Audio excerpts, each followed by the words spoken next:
that is housekeeping. So, Bordeaux.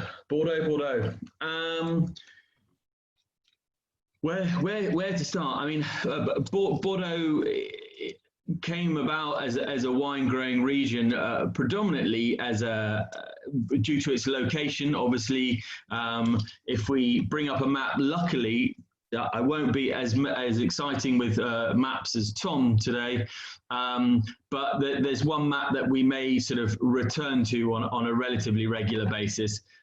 And that's this one here. So this is, I'm just trying to bring you Bordeaux in the bigger picture. So this is, you can sort of see, this is the whole region of Bordeaux, and you can see where it is. So as a trading post in the Atlantic, straight off the Atlantic, you've got this fantastic river coming in, heavily protected. So it's a perfect area for sort of trade to come in and out. So you can see why it would become a really quite important location for trade in general. And then, funnily enough, wine wasn't its main import. It was a lot of sort of wool and other goods that would go through Bordeaux. But in the sort of about the sort of time of Henry II, there was quite a lot of trade going through, and there was quite a lot of Dutch influence through there. They're a big sort of trading nation, and they were pushing a lot of wines through Germany. And Germany was their main wine importer, and they were drinking a lot of white wines, and they were making a lot of white wines there. But then the Germans started falling in love with beer. And so it's a bit of a problem because everything sort of got turned over to beer making and less of the wine making. And in fact, the Dutch found that in the region of the Grave, which is where we're going to have a little discussion, they started actually, it was a perfect growing region for white grapes, and so they made a lot of white wine there, and with that then became the wine region grew and grew, and hence the sort of birth of Bordeaux as a sort of probably about the mid 17th century. It was beginning to sort of become a point of interest to some people. So again, what you'll see within Bordeaux, I guess we should probably touch upon it. The whole theme of this evening is affordable Bordeaux. And so Bordeaux became synonymous with making great wines and soon was known around the world for making great, really interesting wines. Sorry, just do start on the white wine and I'll get to it in a moment, but there we are. I'm just going to wet my whistle, so to speak.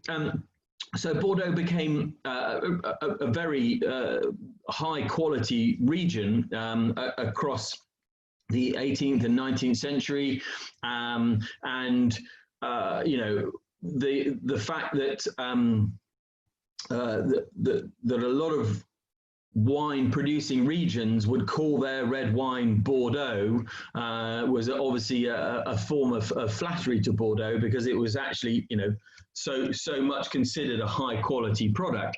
Now with that became, you know, like any product, it became very, very much in demand, and with that the prices rose, and have steadily continued to do so over the decades.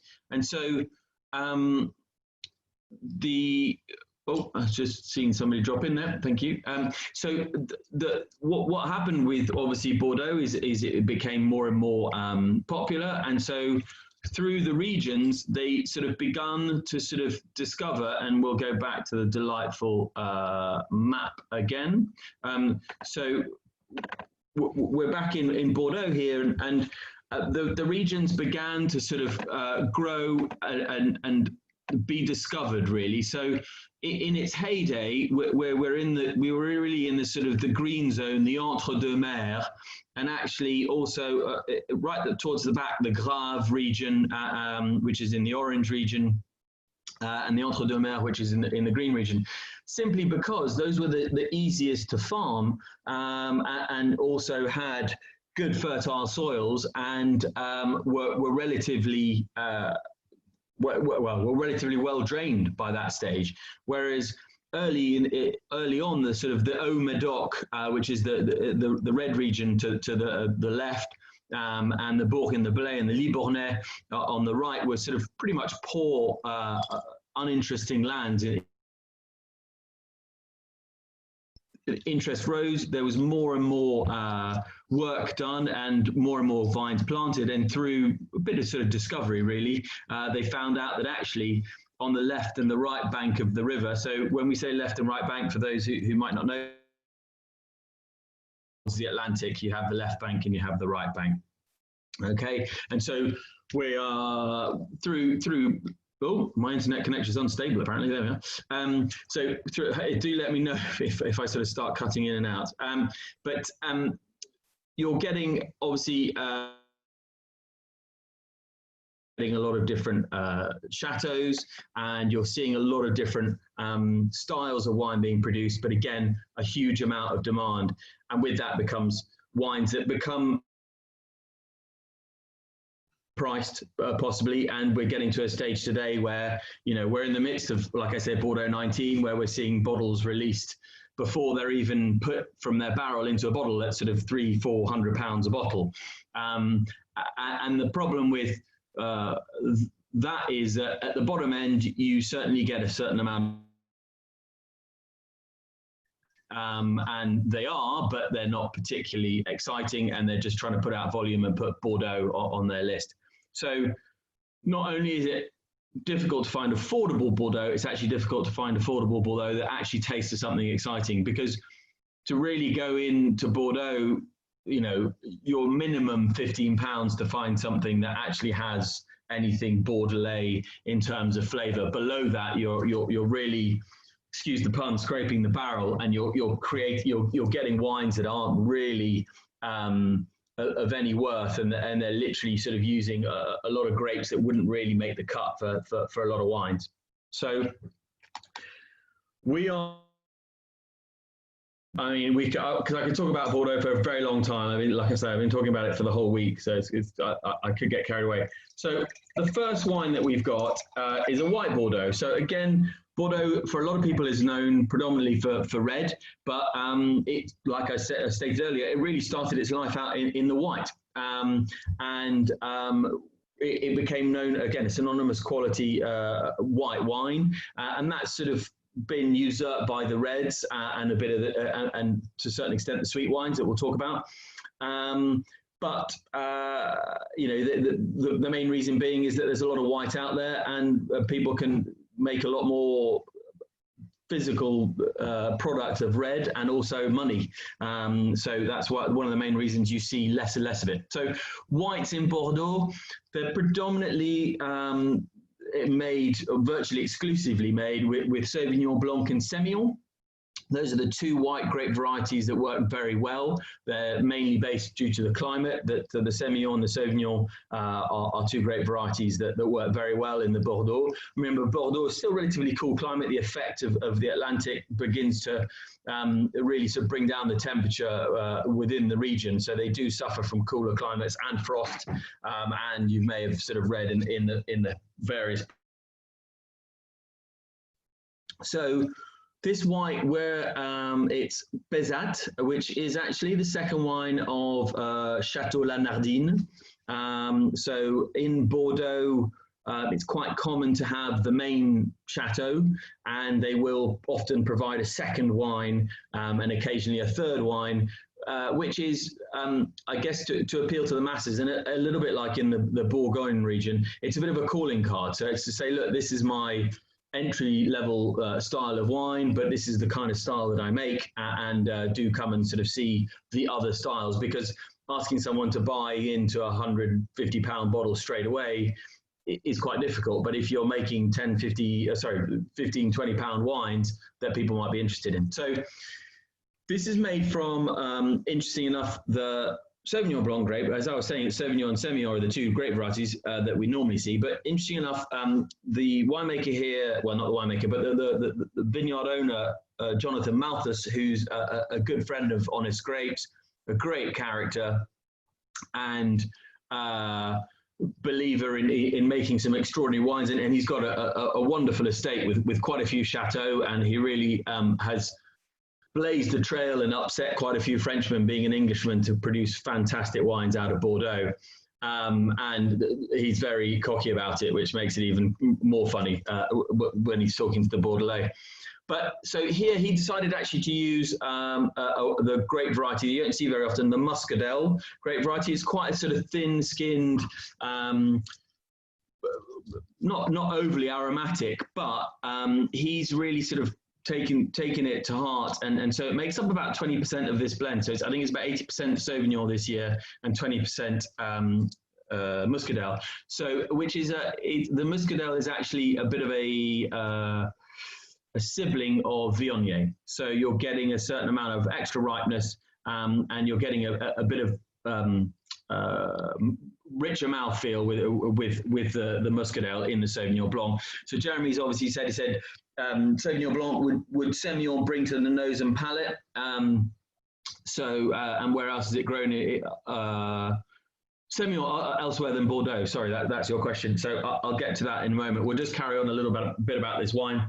So in true Malthus style, he says, look, this is a quaffing wine. Okay, so he makes no qualms about this being anything spectacular. He's, you drink this vintage, it does what it says on the bottle. It's a very enjoyable, very refreshing wine. It's not a one for complexity. It's not a one for aging, but it's a very much a really enjoyable wine that he sees as like he says. I think he actually puts it on the bottle. It's a quaffing wine, but.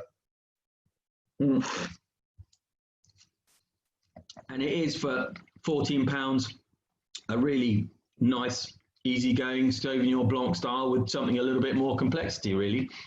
There's no hidden agenda to it, really. And so I think people do find it interesting. The region where he's actually he's quite sort of near the river Dordogne, just in. He's in the actual Entre-deux-Mers, so let me just bring up the exciting map once again. Oh, where am I? Here we go. No, I'm just trying to find my way around. There we go, map side again. So we are in the green region, so we're in the Entre-deux-Mers. That's where essentially a lot of the grapes are harvested for this. And the Entre-deux-Mers is a region that produces it's the bit of the breadbasket of Bordeaux. It makes a lot of good quality, but entry level and mid level Bordeaux. So yours are probably not as they're probably more nutrient rich than the left bank and the right bank of that we sort of see in the Médoc and in the Libournais and the sort of Saint-Émilion regions, which to make very intoxicating wines, we sort of say we hope that the soils make the grapes work, the vines, work a lot harder and get a little bit more complexity. So Entre-deux-Mers, like I say, you'll see a lot of good to mid quality to occasionally poor quality, but you'll see that as one of the main producers of some good Bordeaux. So. That's me. What are we thinking about this? Is it sort of provided a little bit of excitement for people thinking, I'd never drink white Bordeaux, I don't even know white Bordeaux? Charlie, I think I haven't got it with me today, but I tried it a couple of weeks ago. And I think as long as you take it for what it is, as Jonathan says, you're right. On the back of the label, it does say there's a quaffing wine. I think it does what it says on the tin, really. Very fresh. Quite a bit of aromatics there as well. Very easy to, as said, Peter said, easy to drink, good price point, lovely in the sun on a nice warm day. So yeah. Yeah, and he makes a good rosé as well, and Jonathan Malthus is not only a very talented winemaker, he's actually quite a shrewd businessman, and he really has pushed this far and wide across the globe to sort of see where, to let people know that he is around. He's kept the label very simple, not sort of too ornate, probably quite modern for a lot of the classic Bordeaux drinkers, but it's all aimed at easy drinking. There's not much work that goes on in the cellar. It's fermented in stainless steel, and you know, I think he says it's Sauvignon dominant, so it's going to satisfy you, and has the addition of muscadel, which brings an exotic note, so that you're not getting just pure Sauvignon Blanc. And I think with Semillon, you can get, you know, just a little bit of sort of boring fatness to the wine.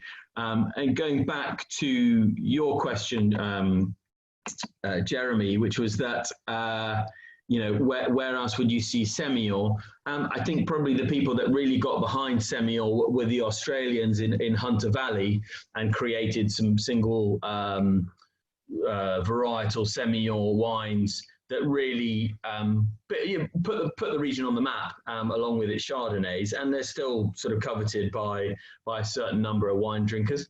But it's not a grape that many people work with as 100%. It's always used more on a sort of blending agent. And rarely is it dominant actually in a blend. So and we'll see it actually in the Sauternes as well.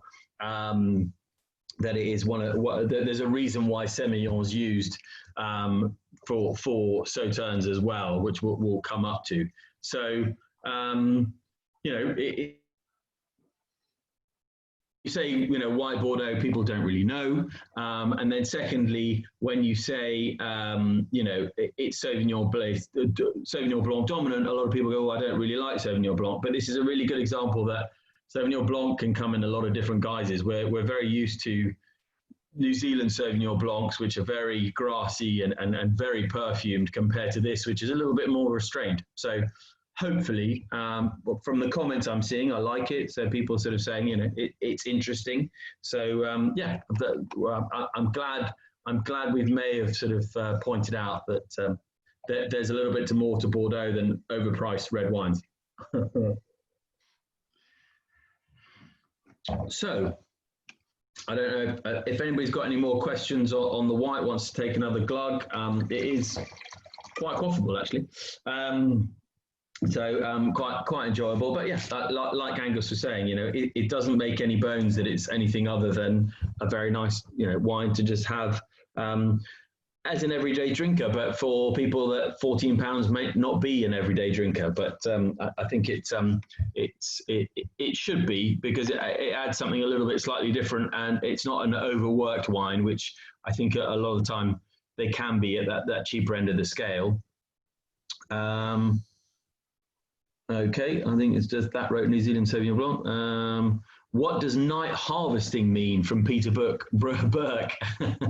you're doing some. You're reading at the back of the label. So it's a good question actually. The theory between the theory of night harvesting is that essentially as you're going into harvest, you're in September. Normally, sometime in September. It all depends on what the weather pattern is. And the days are normally quite warm. Hopefully, that's what they're hoping for. And so with that heat, then comes the grapes get slightly too warm, but also they start dehydrating. And so what the best time to pick those grapes is to pick them, well, a lot of people do it very early in the morning. Of course, Jonathan Malthus has to do nighttime harvest just to be more difficult. But the concept is that you're getting those fresh phenolic flavors. They're most pronounced when the grape is actually quite cool. So there's a bit of a race, and as science has developed over the decades, a lot of people are harvesting in the morning because they don't want that their grapes to get too warm, so the juice is too warm, and you're especially within the whites, you're losing very much of that sort of freshness of acidity, because as the day goes up, you know, there's more sugar in the grape, which means less acidity in the grape, and so you're losing that freshness. So there's a big run to keep everything cool. There's some people that go to extreme lengths. You know, they sort of keep it under blankets of cold blocks of ice, and then they get it into the tank as soon as they can when they're back in the winery, and the stainless steel tank is chilled to sort of 10 degrees, and it's all critical for bringing across that delicate, more stylish Sauvignon Blanc, rather than the probably the more extracted and the more overly done style that we see in New Zealand, which was very popular. It's not at all popular for me, but looks like Charlie may have dropped out there. Oh, you're back. I'm back. You froze there for a second. Sorry, Belgian internet. I've moved myself over to Belgium, and who knows, the internet's as good as Belgian people, so a bit rubbish. But there we are. So we are now white wine. So hopefully we finish that, and we're going to move on to our reds now. So if that's all right with everybody, everyone can hear me. Yeah. Good. So I'm going to let our chief financial officer. No, I'm not. I'm not going to put you on the spot, Nathan, Malcolm. But I might put Malcolm on the spot a little bit later. It's actually it's funny because we laugh that this is Malcolm's favourite wine, and literally his ears prick up when he hears the words Trebiac in our office. But the reality is that. Malcolm comes from outside of a wine background and very much more from the sort of finance side. And so is a great barometer for us in terms of people who aren't wine passionate, but know that they like a good drink that's of good value. And especially when he's the FCO, good value means a very different thing than your average people. So we, so Chateau Trebiac, I will tell you where we are. So we're actually, quite surprisingly, we're as a region of Bordeaux, we're really sticking to the Grave region. So we are down in, so we're in the Grave, the orange section, and we're actually quite sort of far down where Chateau Trebiac is based. And I'll just try and zoom in a little bit. So we're just outside the region of Languedoc, in the Grave region. And again, going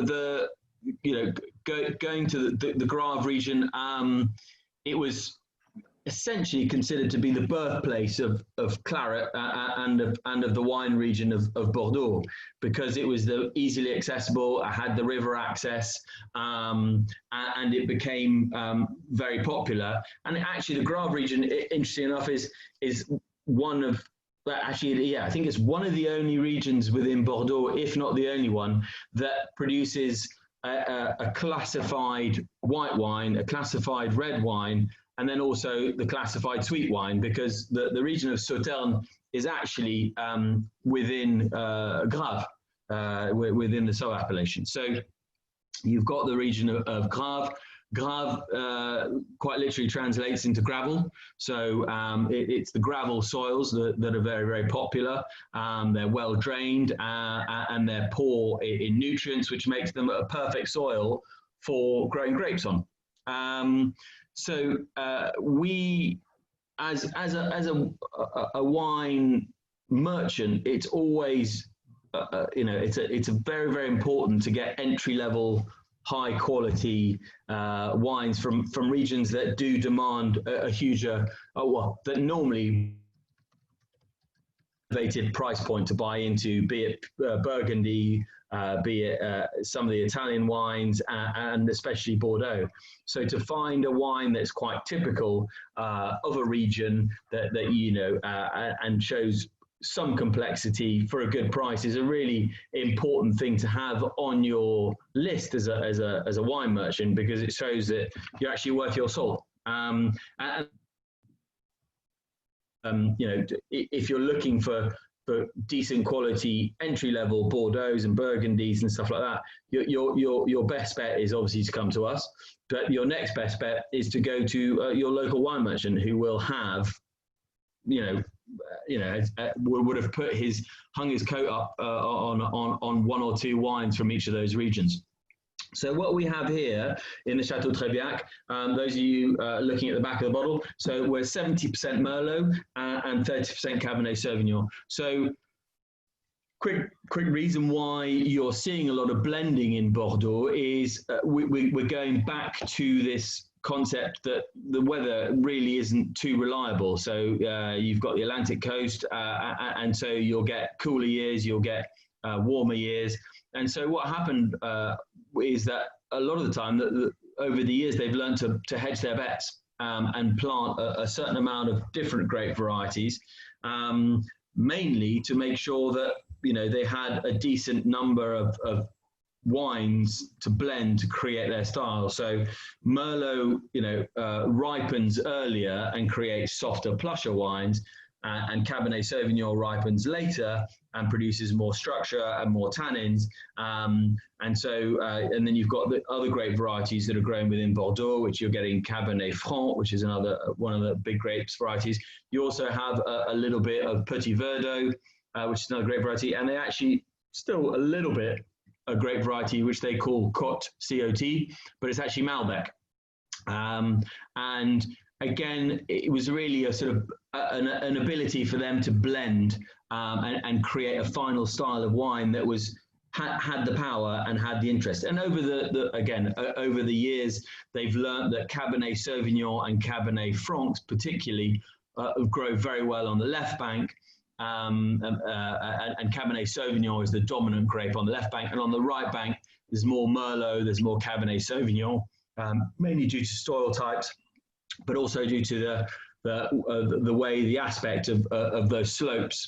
So the Cabernet Sauvignon needs the most amount of sun to ripen, and so there you go. So a lot of chateaux won't stick to a certain percentage every year, so you know they'll blend and they'll decide. So they'll take them off the vines, they'll vinify them, and then they'll keep them separate. And then you'll have the winemaker who'll go, right, we need to move, you know, make it a bit more Sauvignon Blanc, or a bit more Cabernet Sauvignon, or a bit more Merlot to create the final blend. So it will change every year, and it's an important point of differentiation.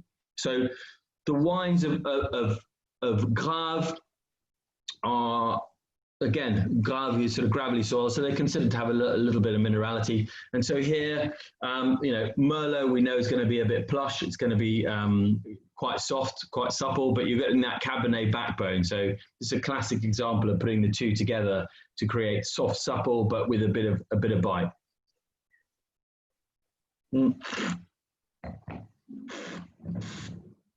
Yeah, Charlie, what I really like here is the same with the 2016. There's like a nice kind of spice element to it as well. It's not just pure kind of primary fruit. There's actually a bit more to it, which I think a bottle of Bordeaux at this price you don't often get. Sometimes it's a bit of a kind of a fruit bomb, but this has actually got some complexity to it, which I think I really enjoy, with a nice kind of bright acidity as well.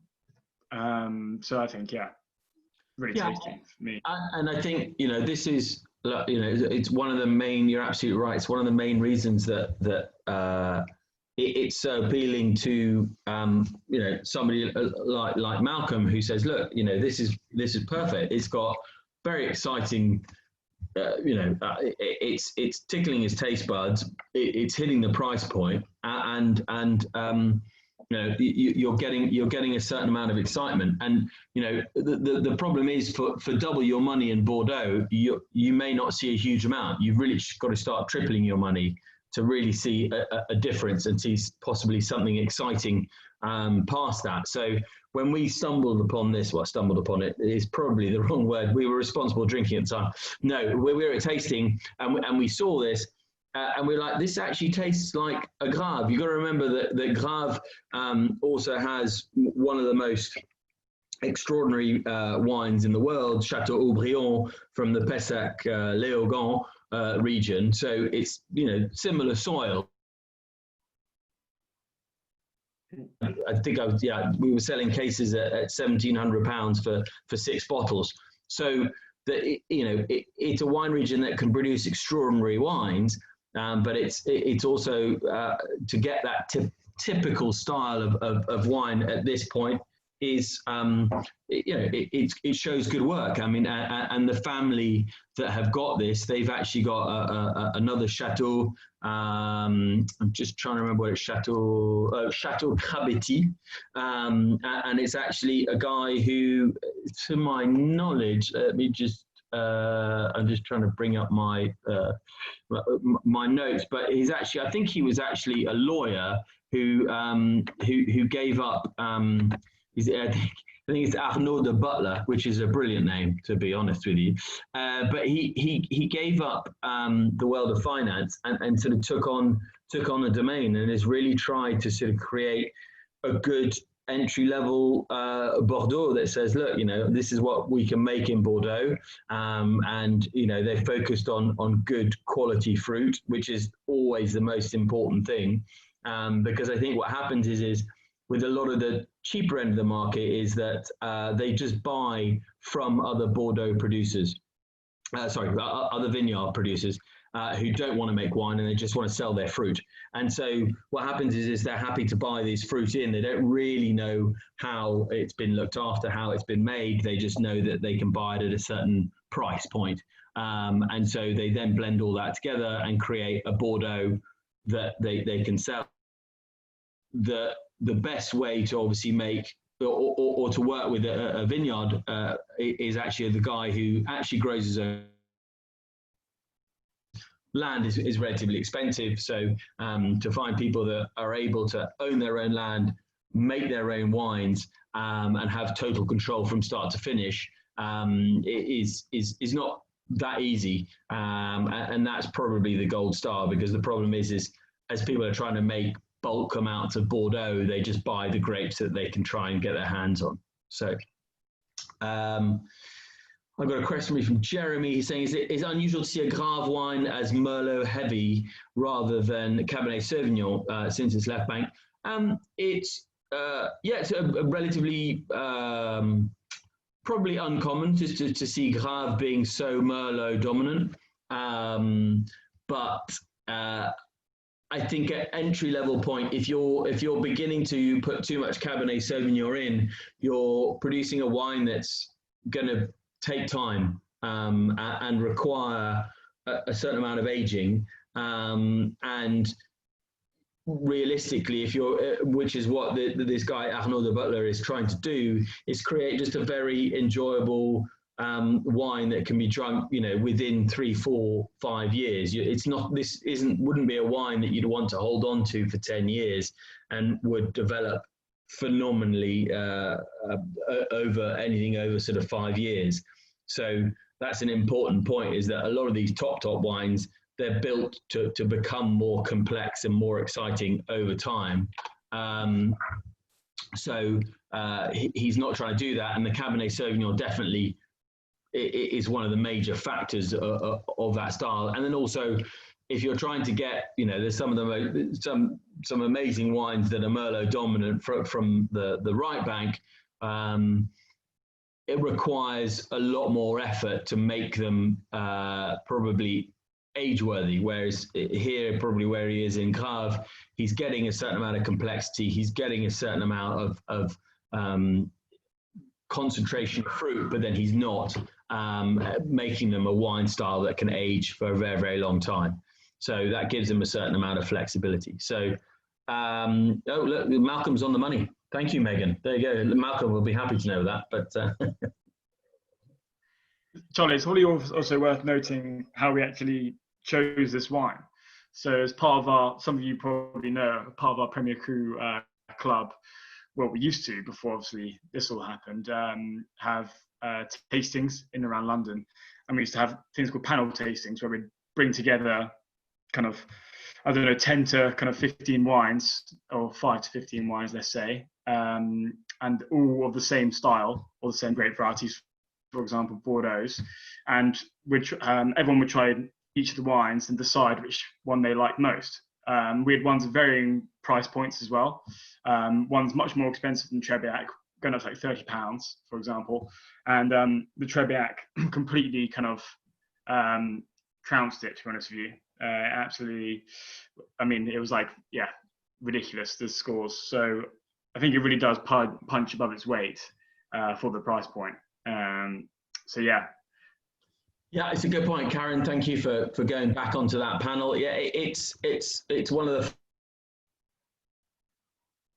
the there's a lot of information out there for wines that are in the sort of the sub £10 bracket, and there's plenty of wine tastings and fun events. But a lot of people think anything over sort of £15–20 a bottle requires a lot of seriousness, and it shouldn't be trivial. It shouldn't be fun. And you know, if you're paying that kind of money, why wine should be fun? You should be very seriously studying it over, you know, a candlelit dinner and no discussion. But for us, it's, you know, just because it's more expensive doesn't make it any less fun. And I think Honest Grapes, that's our big belief, is that, you know, there's a lack of excitement for doing significant amount on their everyday wine, something, you know, £15–20. So that's Chateau Trebiac, and we're very proud of it, actually, because we really think it's a great example of a wine. Now, you know, affordable Bordeaux with a lot more complexity than this. Ooh, he's gone again. Have I disappeared? You're back now. Ah, no one missed me. Never mind. I did. And he's gone again. This is very confusing. The children are probably using too much Netflix. So I think, unless we've got any queries on the Trebiac, we'll move on to the Sauternes. No? Apart from it, it's probably also worth saying, you can actually get, this is the perfect wine to get in magnums. If you want to impress at a dinner party, or you just want to get very drunk, then the magnums are like £30 a magnum, and it's great value. £32 a magnum, like unbelievable value. Yeah, I'd agree with that. I think pretty much everyone in the office normally takes a case of 6 magnums in for Christmas, as we get not drunk, but as we get invited to lots of lovely dinner parties, and there is nothing better than to turn up with a magnum of Trebiac, as Malcolm will know. Right, enough of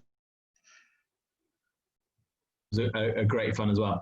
So we now move on to the last wine of the evening, which is our sweet wine. So this is the region of Sauternes, and Sauternes is obviously a Bordeaux wine, and we are still in Grave. I don't know how we managed to do this tasting. I selected these wines not even thinking specifically, but we are in the Sauternes.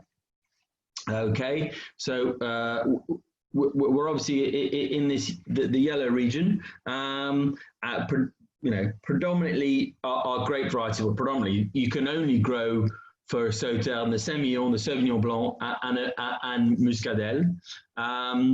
It's good to note that a little bit further down over in the southwest wine region down here, which obviously doesn't make up Bordeaux, but there's another wine region called Barsac, which is another sweet wine producing region, which makes very, very similar styles of wine at a slightly different price point. So the wines of Sauternes, again, go all the way back to our colonial Dutch friends, who figured out that, in fact, they could stop the fermentation of the wines slightly early.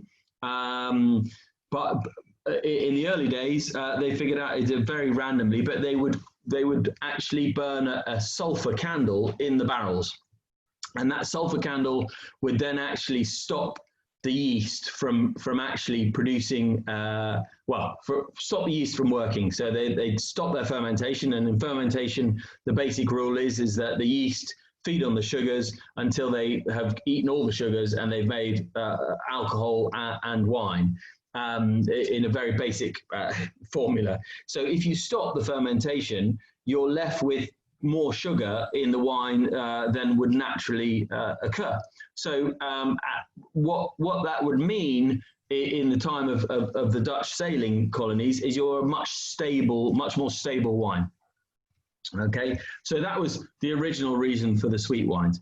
However, what they've discovered over time now with the wines, and especially these grapes, and it goes back to our original discussion about Semillon and why Semillon is so popular within Bordeaux, is that it is nicely susceptible to a certain type of fungus, which is Botrytis cinerea. This is when I need Luke, actually. There he is. There's our Luke, he's just finished his diploma study, so he's fully up to speed on Sauternes. So jump in, Luke, if you think that I'm getting this wrong, entirely wrong with all okay, of it. good. Thank you very much. That's very helpful. I can't correct you there.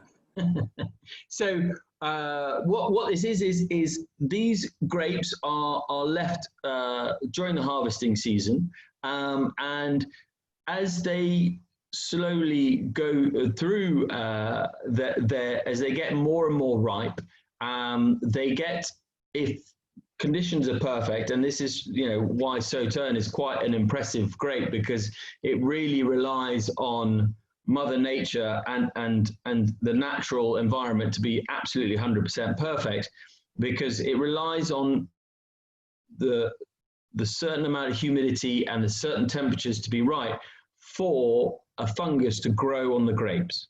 And this fungus, Botrytis, is quite important, and begins to prick holes in the actual grape skin. And what happens is more water then is ejected from the actual grape skin. The grapes shrivel a little bit and they concentrate in flavor. So you're getting a concentration, you're getting a dehydration of sorts. The problem is you need really ideal conditions, and that's why you will see that the Sauternes is all following the river, because the river acts as a very important source of humidity and creates the mists in the morning that are critical to really generate that fungus. But however, there's a tipping point and it becomes an actual a rot. So it's originally called noble rot because it's brilliant, but then it's also known as grey rot because it then goes over the top and actually rots the grapes. So there's a very fine line that the Sauternes people need to, the Sauternes growers need to follow to create this product.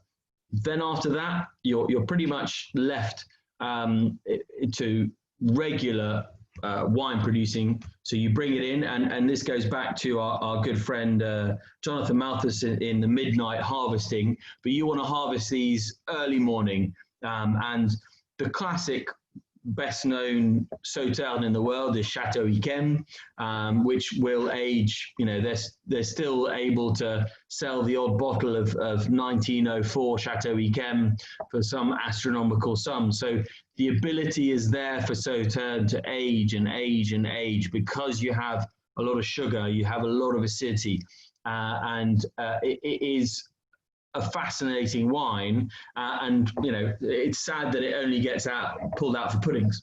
So you've obviously got here is Chateaubriand. We're at 2014, so quite important to note that we are 6 years now that this wine has been in the making. It hasn't been in bottle for 6 years, but it's been in bottle for the better part of 4 years. So it takes time, and Sauternes shouldn't be drunk young.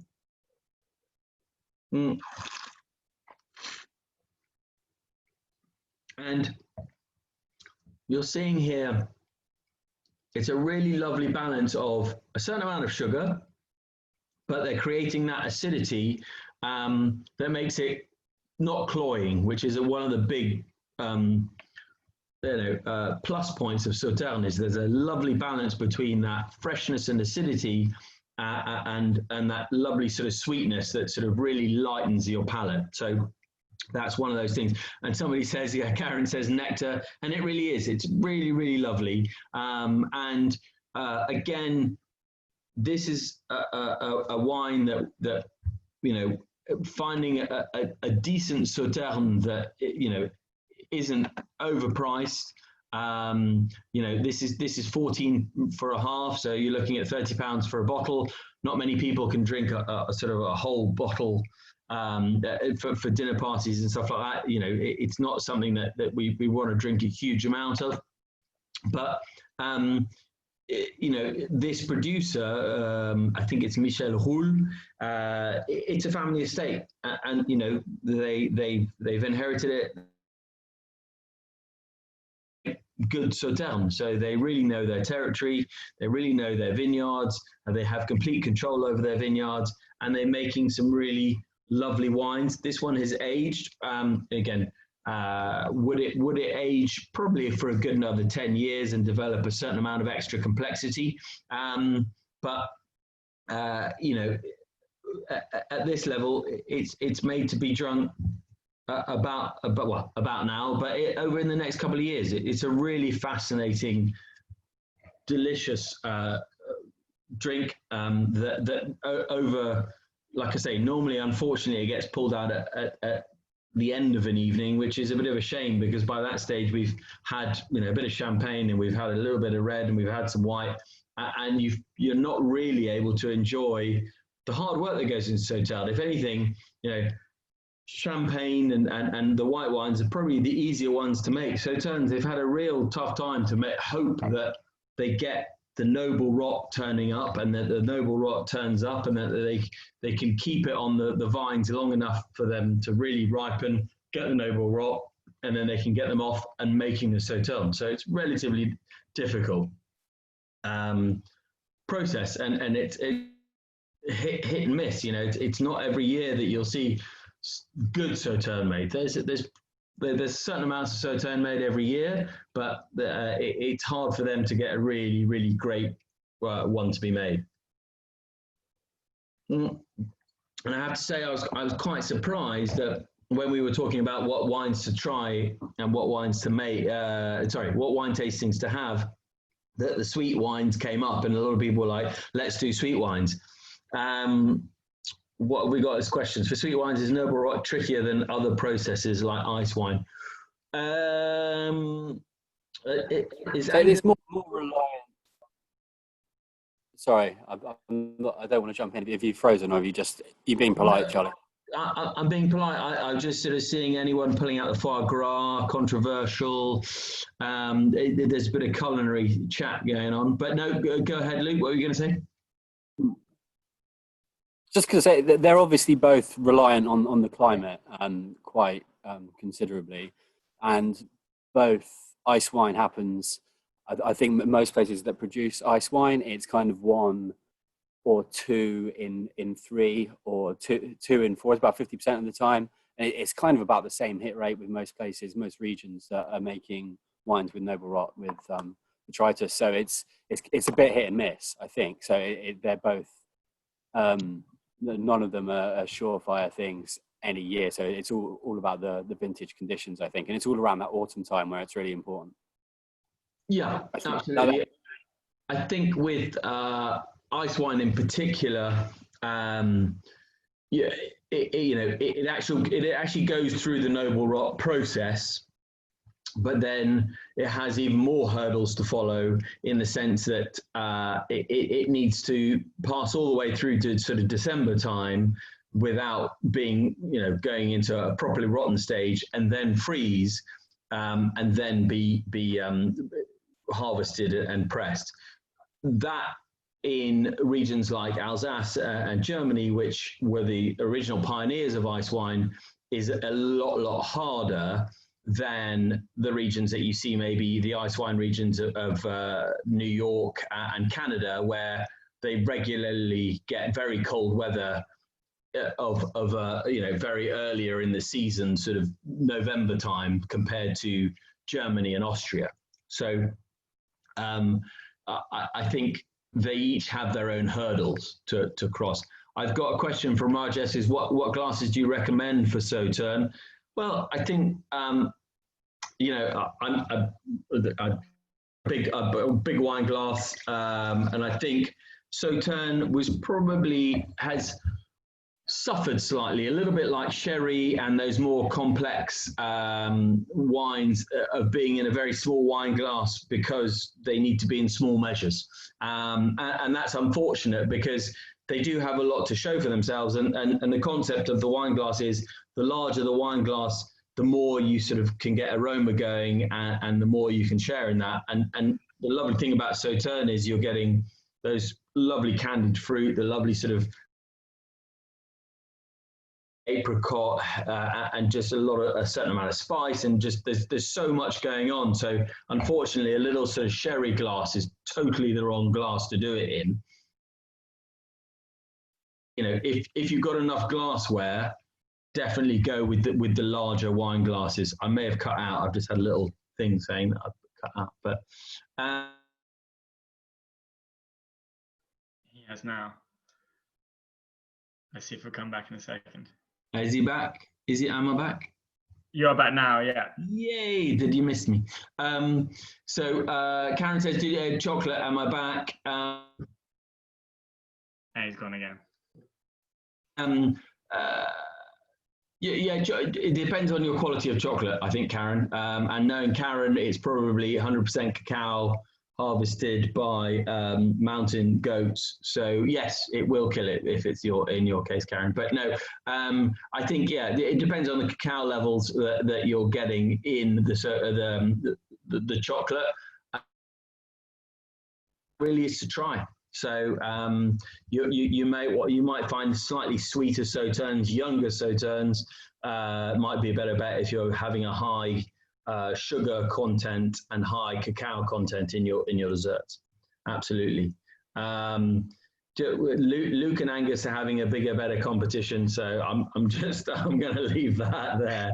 So, but hopefully, I recognise we're slowly getting towards, or rapidly towards 7:30, and hopefully, I've been able to show you that Bordeaux's a really complex region in terms of getting good value for money and coming to people who, and I don't think anybody needs to be afraid to say, look, I'd really like some good Bordeaux, but I don't want to pay more than X, 20, 30 pounds. You do need to be spending. There's no denying that 20 to 30 pounds is a lot, but you do need to say to your whoever you go with, to say, look, I'd like to find a good quality Bordeaux for this amount. And it's up to them to step up, because they are out there, they do exist, but it's very easy for them to go, well, why don't you spend a little bit more? And I always default to my go-to, which is, I ran a wine shop for 5 years in central London, and I used to have people who say, look, I'm really sorry, I don't know much about wines, but I'd like to buy something nice. And I said, look, the only thing that you need to know is do you like it? Because Bordeaux is probably the worst offender of all of these. It's to say, well, you've got to spend at least 50 pounds to get a decent Bordeaux. And that's not the case. Hopefully we've showed this evening. So, and the important thing is do you like it? And if you don't like it, then you try and find something else. And that's the critical point here. Zoe's got salted caramel cheesecake with this. Nice choice. Very, very good. Very good. I'm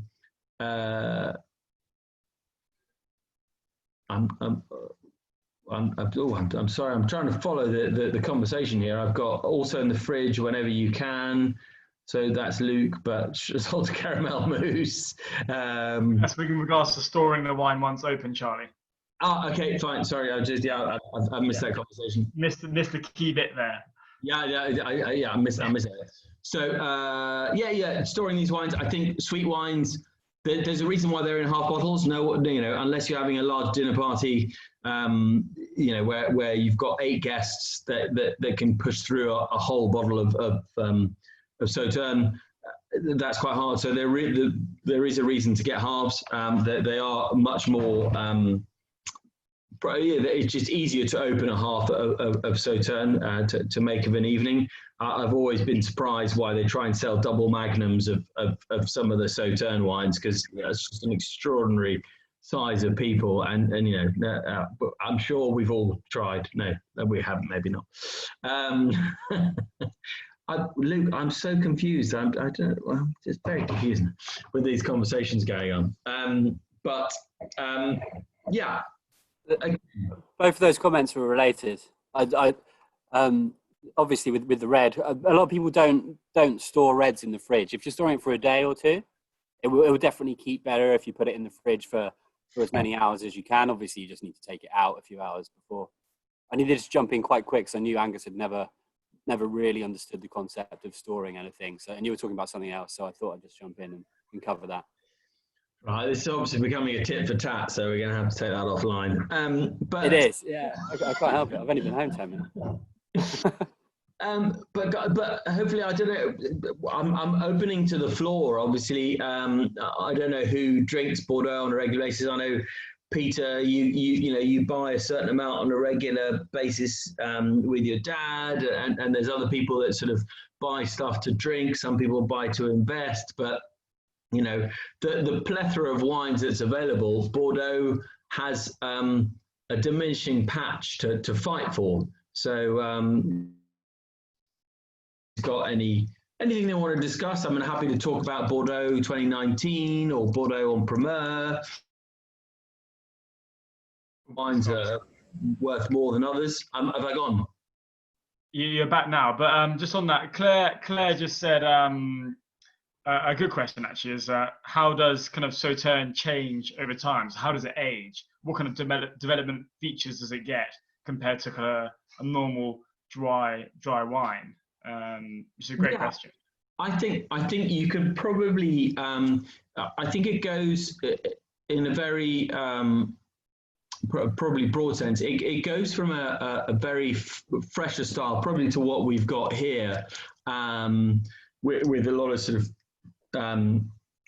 when I say fresh fruit, I mean like fresh apricots and fresh raisins and sort of fresh ginger, to a more Christmas pudding style. So it really goes down that sort of route, and you're getting more candied fruit, you're getting more fruit peel, orange zest, and then you'll probably lose a little bit of the acidity and the freshness. So it becomes a little bit more unctuous in a style. So yeah, that would be it. I mean, I think, you know, the great wines that have aged for 50 years, they're in a slightly different ball game. But you know, this is 2014, and it's a wine that probably, say, with another 5 years, you probably wouldn't want to keep it much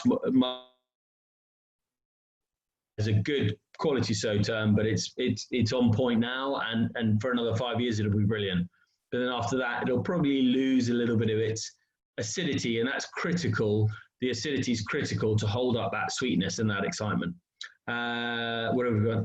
Rajesh is asking for 2019 en Primeur, good value.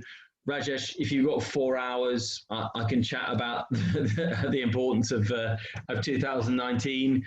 Graham's probably heard the whole story from Tom of the amazingness of 2019. What is fresh raisin? Fresh raisin. Sorry, my language skills are obviously missing. But Catherine, fresh raisin. So a fresh raisin is a dried grape. How can it be fresh? You talked about fresh raisins as a flavour. Yeah. Okay, so Catherine and Mark, so you know when you buy dried raisins from a shop, yeah, and they're still quite plump, and then you go more towards currants, and they're very hard, and they're quite chewy, and they're quite tacky. Yeah. Okay. So that's that move. That's the distinction you're making. Okay. Distinction I'm making. Yeah, absolutely. So yeah, you're right. A raisin is a shriveled grape, but then it goes a little bit further down the road. Catherine, if we bought a case of en Primeur, how long would you recommend before we could drink it? How long have we got? But I think in en Primeur stages. So if you bought 2019, it wouldn't appear on your doorstep until 2022. If you had the wherewithal and the ability to not break into it, you'd probably want a minimum of 3 to 5 years on top of that. So 2025, 2027 would be, you'd start breaking into it. But obviously, if you'd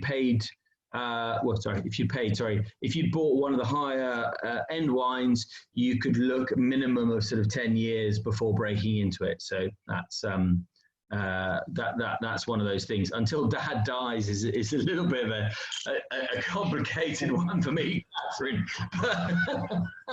While sitting next to your dad. just get him to buy it and then hope that you get to drink it. Is that your theory, Catherine? It's a hard investment to follow on that one. Well, yeah. If your dad, Catherine, possibly he may get a sip of it. Well, look, there's the basis of the wines in Bordeaux. If you're buying 2019s, if you're buying the top wines at the highest end, they take the longest to mature. But again, it's very personal preference. Some people like drinking very expensive top-end wines whilst they're very young, and that again is a personal preference. But if you're buying en primeur, the concept of buying en primeur is that it used to be 20 to 30% below market when it appears on the market 3-4 years later. That was the concept. It's a concept that's slightly changed over the years. Might be this year though, Charlie. Sorry? It might be this year. This year's got the best bet for price decreases. Yeah, this year has seen some very interesting price developments based on the fact that obviously the virus is here, but the market for probably about 3-4 years has been overheated, and people have been a little bit upset to a certain degree of the prices that keep creeping up, and the promise that this is the best vintage ever. So there's a certain amount of skepticism every year, and they've got to sort of create a bit of a buzz, and there's no denying that. But there's quality this year in 2019, and the prices are massively attractive. So there's no denying to that. So and a case that that sell for £150. Tour de B's probably a bit less than that, Angus. That by the time they turn up on your table, it's £25 to £30 in 2025. So Catherine, I don't know how long Dad's got, but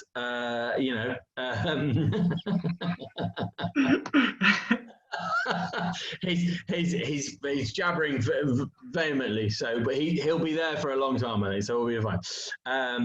So Catherine, we if you shoot me a quick email, we can talk about it and we can put something together.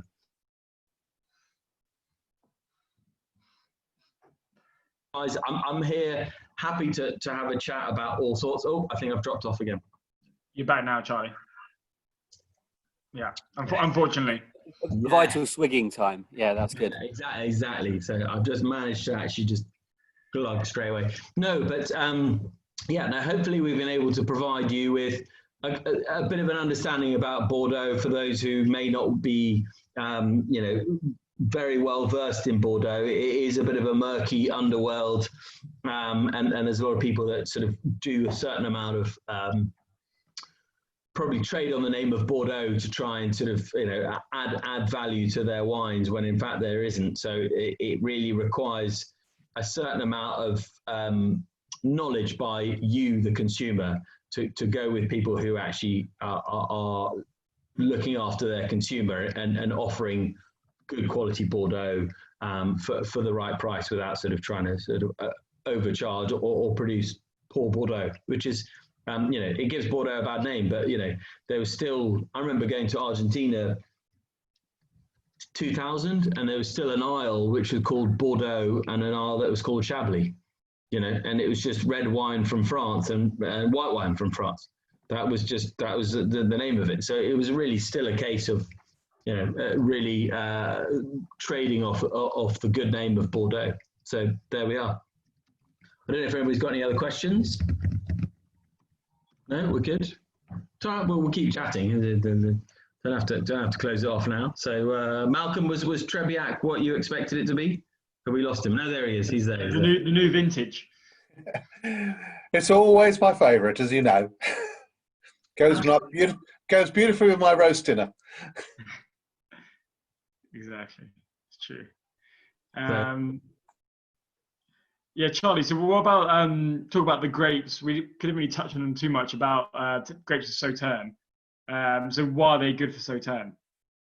Well, I think yeah, sure, yeah, absolutely. We can go into that. So yeah, I mean, I think we talked about the Sauvignon Blanc and the Semillon grape, and I think that the main reason being is that they are suitable for the climate, which is critical. But then secondly, they are nicely susceptible to the noble rot, the botrytis.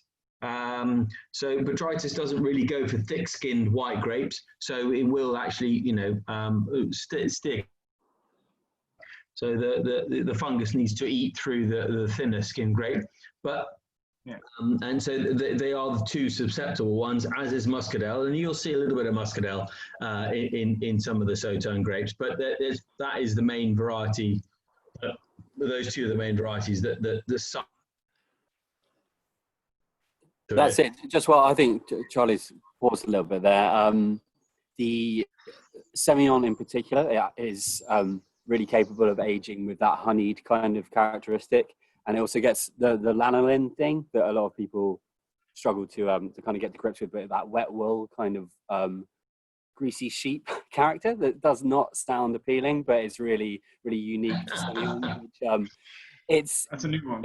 It's there. You haven't heard. So yeah, lanolin. It's all over the lexicon. It's there. But that's quite a unique Semillon character. It doesn't sound appealing, but with quite a lot of age, it gets that nutty, honeyed lanolin thing, which a lot of other grapes just don't have the ability to age over kind of 10, 15 years, whereas Semillon can run in the right conditions. I see, Jeremy, I'm just looking at what are our best recommendations for Bordeaux 2019, and so Bordeaux's the en primeur system. For a quick recap for those who that I know, the likes of Graham and Jeremy and there's some other people that and Peter know what en primeur means, but I'll do a quick rundown for people who are vaguely interested. Is that basically in the 1950s they'd had the Second World War, Chateau had been producing wines for a long time, and then all of a sudden they were in all sorts of difficulty, and probably pre-war, the chateau owners were sort of the noblesse, and they couldn't really sort of mix with the hoi polloi who were actually drinking their wines, and so they had négociants. They had people that were traders who would say, look, I'm going to sell your wines for you on the market. And so they would be the middleman, and the middleman, the négociant, came to them and said, look, why don't we try and create this program where rather than hold your wines for 2 years, but whilst they're taking up space and taking up cash flow, we'll sell them ahead of time. And then, your wines will be paid for whilst they're sat aging, and here we go. And they said, this is brilliant. And so it was a brilliant concept. And so it worked very well. And so they would sell ahead of, from barrel sample, they would sell these wines, and it was a great cash flow earner, and it worked very, very well. It's now moved on to a very different market where the chateaus are now back to full cash flow, and the market is there's a huge demand for Bordeaux, and the négociants being slightly squeezed out, and the whole premise of getting a good deal on your pre-purchase is still there, but there is there's a lot of information out there, and there's a lot of misinformation out there. So I think with en primeur, you need a little bit like us, Honest Grapes, someone to lead you and say, look, are you trying to invest? Are you trying to find nice wines for drinking? What is your idea? Are you and you know, Catherine's probably a great example with her and her dad, and say, look, you know, do you want to create something that's a great thing in 5 years time, 10 years time, 15 years time? So and that's something that, you know, you need someone who understands what the wines are, what the wine price is, and what you want to achieve at the end of it. So and that creates a great amount of difficulty, and everyone rushes towards it. And normally en primeur is a little bit of a more drawn out affair, and with this 2019 we've had a very difficult concept where normally all the press goes down to Bordeaux in May, they go taste April, May, and they create all their notes and they say this is what you need to buy, and that helps us create a bit more of a smoother transition. Whereas now they went, well, what do we do? Do we do it? Do we not do it? We're in lockdown. Is it going to happen? We don't know. Yes, we need to do this, and we don't. And then all of a sudden, everyone piled in, and it's gone much quicker than we'd anticipated. We thought it might not even happen this year. They might even release next year, and they just went, you know, they went all in. But they've been very clever this year, and they've really listened to the market, and they've produced wines of great quality. There was no denying that, but they've actually released them at a price that's 20 to 30% below what last year was. You know, last year was maybe in certain instances slightly overinflated. So it's interesting, but there's plenty of stuff out there, and it's definitely a buyer's market for investors, but it's also a buyer's market for drinkers across the board. En primeur is it's a complex game, and you know, it demands a certain amount of knowledge from us, but it demands a certain amount of knowledge from those people who are interested in buying and going, I want something to drink or I want something to invest, and that. But it requires discussion. There's no denying that. So how much of this 2019 is hype? Catherine and Mark, I think I've explained that situation. A bit off topic, but you mentioned an Argentinian wine tasting last week. We'd be very keen for that. Claire. Yes, Claire, I think it'll come up very soon. I was writing content for it today. So it's a producer from the winemaker is Per Se, and they're really interesting wines. So yeah, they'll definitely be coming up soon. So panic not. Charlie, Yes. Charlie, so just on Catherine and Mark's point about the hype of 2019. Yes, every year is supposedly hyped.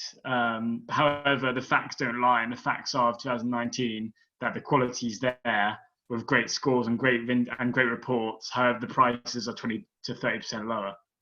So if you take the facts into account, you'd say it's a great year. Pretty much. I think that's what I'm going to say. Yeah. And Luke's come in with a very valid point. Is you know, they've been in a very comfortable situation where they've dictated the market for quite a long time, and they've also been kind of allowed to say, oh well, we haven't got as much to release this year, and in fact they've been holding it back because they are in a financial position to be able to hold it back, and then make their rewards when they release directly from the chateau in 2 years' time. So they've been in a really comfortable situation for a long time, and it has been coming to a head. And this situation of the lockdown and the COVID situation has really forced them into a corner that they're not comfortable in, which is the best way to deal. I say this having lived in France for 6 years. It's the best way to deal with the French. You've got to put them into a corner where they can only go the way that you really want them to, because otherwise they'll try and squirm out of it. But whereas here they've really got stuck, and they went, the only thing to do is to actually, you know, respond to the market rather than keep pushing the prices up. So not only have they been forced to realistically price their wines, but they've actually had a fantastic vintage, and 2019 is a great vintage. There's no denying it. The reports are out there. Everyone's writing some very positive reviews.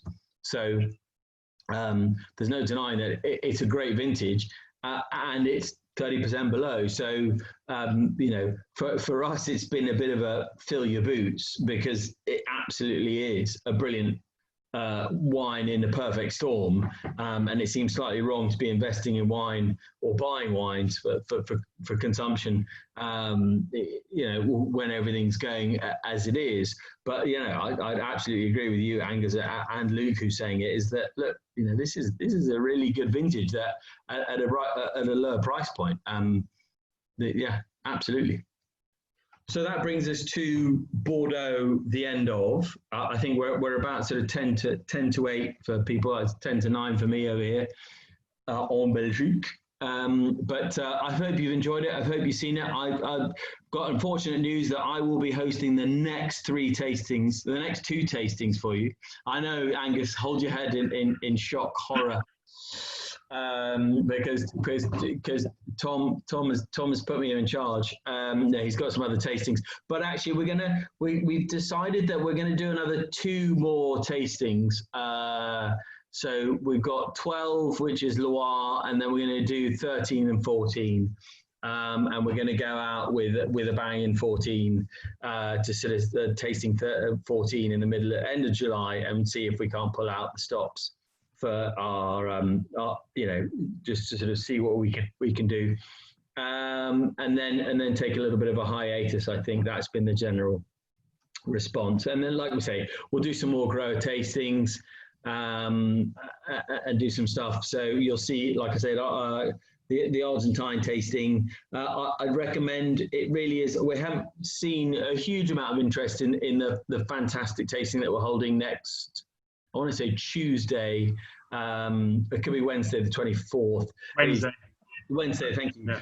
It's the Exton Park and the Frère Jean Frère, because as you know, sparkling wines and champagnes can be not of interest to some people, but actually having winemakers on hand to really discuss it, and 2 fascinating winemakers, and Corinne Seeley, who, you know, is from a huge winemaking family, the Seeleys, to have gone over to Exton Park and create some interesting wines, and Frère Jean Frère as well, you know, from the Tattinger estate and the lineage there. It's a really good, fun tasting to have joined in. So absolutely hop on board on that. So that's for next week. So, ladies and gentlemen, I'm going to raise a glass and say good evening. Unless I'm happy to chat here and sit and have questions. I've got nowhere to be. The longer I stay here, the longer I don't have to put the children. He's cut off of the important part there. That was it. I think he said cheers, did he? Or something like that. Yeah. Well, cheers, everyone. Couldn't have timed it better, honestly. I'm still here. Oh, you're still here? Oh, no, I thought you left. Oh, he's back. No. Thanks, team. See you next week. Thank you very much, Cheers, guys. everyone. Bye. Cheers. See you next week. Cheers. Cheers. Thanks very much. Cheers. Cheers. Thank you. Bye. Thank you very much. Cheers, guys. Take care. Cheers, Cheers, pal. Cheers. Bye. Bye, Catherine. We'll meet soon. Cheers.